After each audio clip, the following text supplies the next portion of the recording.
اعوذ باللہ من الشیطان الرجیم بسم اللہ الرحمن الرحیم۔ جیسا کہ کل ہم نے اپنا سبق نمبر 16 مکمل کر لیا تھا، آج ہم سبق نمبر 17 کا تعارف پڑھیں گے۔ تو سبق نمبر 17 میں ہم مدات کے متعلق پڑھیں گے۔ مد کا کیا مطلب ہے، مد کا کیا معنی ہے۔ مد کے معنی دراز کرنا یعنی لمبا کرنا اور کھینچنا ہے، یعنی کہ ہم مد کو اکثر لمبا کر کے پڑھتے ہیں، تو مد کا مطلب بھی یہی ہے، یعنی دراز کرنا، لمبا کرے اور کھینچے۔ مد کے کتنے سبب ہیں، وہ کون سے سبب ہیں جس کی وجہ سے مد بنتی ہے؟ ایک حمزہ اور دوسرا سکون۔ کون سے مراد جزم، ٹھیک ہے، جزم کو ہم سکون بولتے ہیں۔ مد کی کتنے اقسام ہیں، تو مد کی 6 اقسام ہیں۔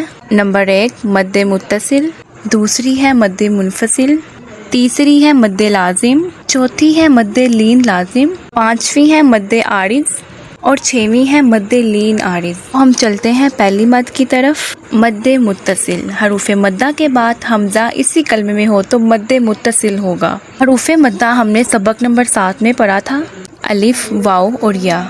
اب جیسے آپ دیکھ سکتے ہیں جیم زبر الف جا، یہ الف مدہ ہے لیکن اس کے بعد حمزہ بالکل اسی کے ساتھ لکھا ہے، تو ہم اس سے مد متصل کہیں گے، ٹھیک ہے، یہ مد متصل ہے۔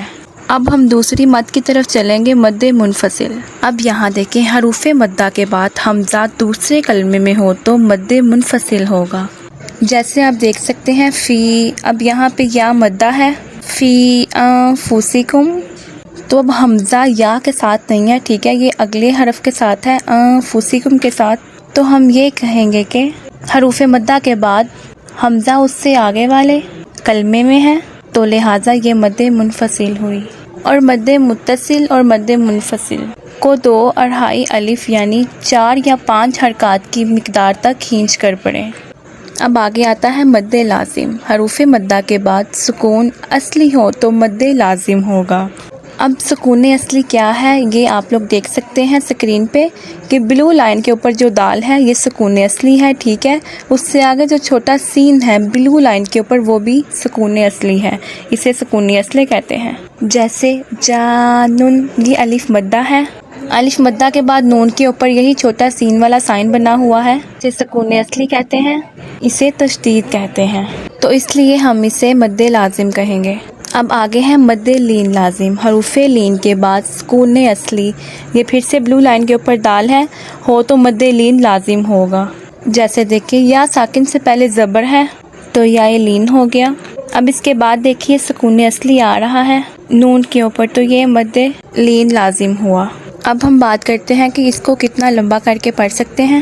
مد لازم اور مد لین لازم کو ہم 3 الف یعنی 6 حرکات کی مقدار تک کھینچ کر پڑھ سکتے ہیں۔ 3 الف کی سمجھ نہ لگے تو ہم یہ کہہ سکتے ہیں کہ 3 سیکنڈ تک۔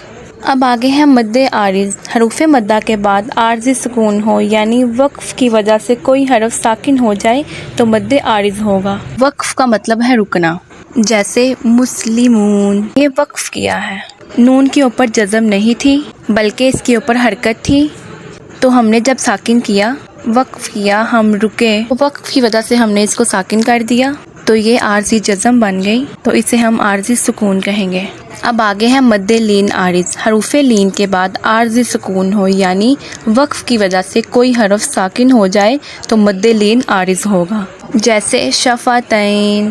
اب یہ نون کے اوپر حرکت تھی تو جب وقف کیا تو وقف کرنے کی وجہ سے وہ جو ہے ختم ہو گئی، یعنی کہ ہم نے اسے عارضی سکون میں تبدیل کر دیا۔ اور اس سے پہلے حروف لین ہے، یا ساکن سے پہلے زبر ہے تو یا لین ہوگا، اس لیے جب حروف لین کے بعد عارضی سکون آئے تو یہ مد عارض لین بن گئی۔ اب آگے آ جاتا ہے کہ ہم نے اس کو کتنا لمبا کرنا ہے۔ مد عارض اور مد لین عارض کو 1، 2 یا 3 الف یعنی 2، 4 یا 6 حرکات کی مقدار تک کھینچ کر پڑھیں۔ 6 سیکنڈ تک آپ اس کو کھینچ کر پڑھ سکتے ہیں۔ تو یہ تھا ہمارا آج کا سبق نمبر 17 کا تعارف۔